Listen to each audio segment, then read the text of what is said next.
personal relationship with Jesus became important to me when I was getting older. I was always involved with the church when I was younger, but then as I started to get older, I started to figure out more who Jesus was. And as I did that, I kind of wanted to get more in depth. And then I started going to the Ridge, and then after a couple of years, I got involved at the junkyard. And then after that, it really became important to me because I met the people around me, and I found out who they were with Jesus.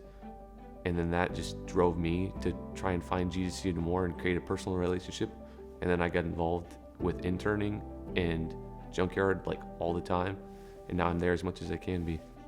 The pivotal moment for me to start really believing in Jesus was at VBS when I was probably 9 or 10. We were painting our little sculptures and stuff that for our nativity set, and they were talking about Jesus and stuff, and I was like, I really do need Jesus in my life. Before then, it was just like a Awanas thing, and you'd show up and you'd go through your Bible verses.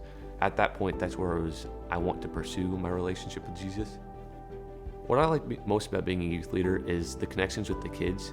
I don't as much enjoy teaching the kids. I love doing that too, but when you really get a good connection with the kid and they show up every week and expect you to be there, or then when another sponsor doesn't show up and the kid's like, I really wish it was there, it really makes you feel important and wanted in God's eyes and in the kids' eyes, and it makes you strive to be there for them every week, no matter what you have going on.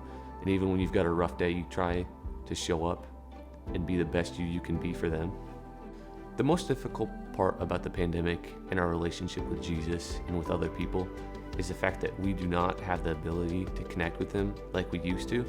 There are very few things that you can actually do to go meet up with your friends and hang out in large groups. You're pretty limited to the people that you can hang out with. It's just small groups of your close friends, which is still great, but even some kids can't even get that. And just the ability to get together with a lot of people and just connect on deeper levels is not there like it used to be. And when it is there, you are really held to virtual settings, and that just isn't the face-to-face that people need.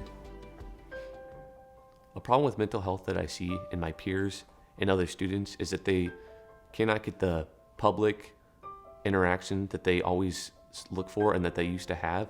So they go to destructive things like drinking, smoking, and things like that. I've seen a lot of my friends go down some dark paths as the coronavirus has really taken away a lot of these things from them. And because of this, I've really tried checking in on them more, just because I don't want them to feel lonely and unwanted and go to even more destructive things that could really alter their life path and take them down a path that they cannot recover from. The biggest way God's been working through my life through this pandemic is that He gives me chances to be involved that I wouldn't typically get. I've met people virtually in other ways that I probably would have never met. And because of this, I strive to get out and do more, because I am a very social person. I hate being locked up inside my house. So any chance that I get to get out and meet new people and do new things, I take the chance to do it. And a lot of that has been Christian things, just because they have all been pushing to getting things done. Teens right now in this world are struggling and are lonely in a lot of ways in life. They do not have the personal interaction that they used to. They are trying to get back to the way things used to be, and that's just not possible for them. And because of everything being online in a virtual setting, they don't really get a separation from school and life. The computer's always there sitting in the corner.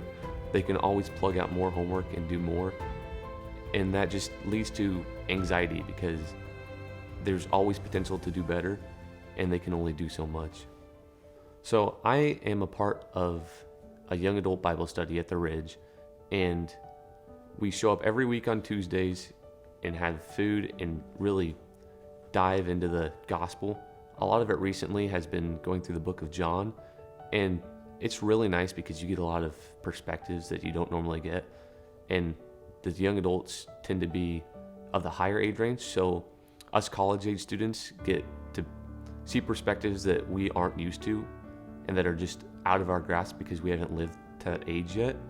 I'm also a part of SBS, our secret Bible study, with a bunch of other college age students right after the junkyard. we don't really have a direction in it. We kind of just bring our own challenges and then we try and answer each other's questions.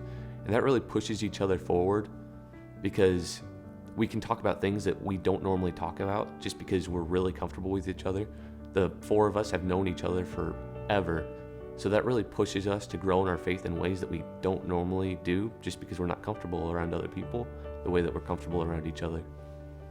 The Ridge has been really fundamental in growing my relationship with others just because it's given me the chance to meet people in faith.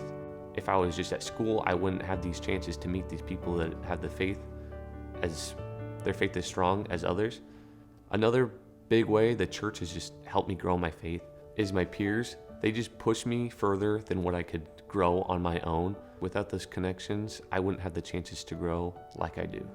With this pandemic, I know that there have been a lot of challenges, but our God is the same God that he was before this pandemic. And because of that, we can all get through and grow and learn new things that we couldn't before. God has always been faithful, and he always will be.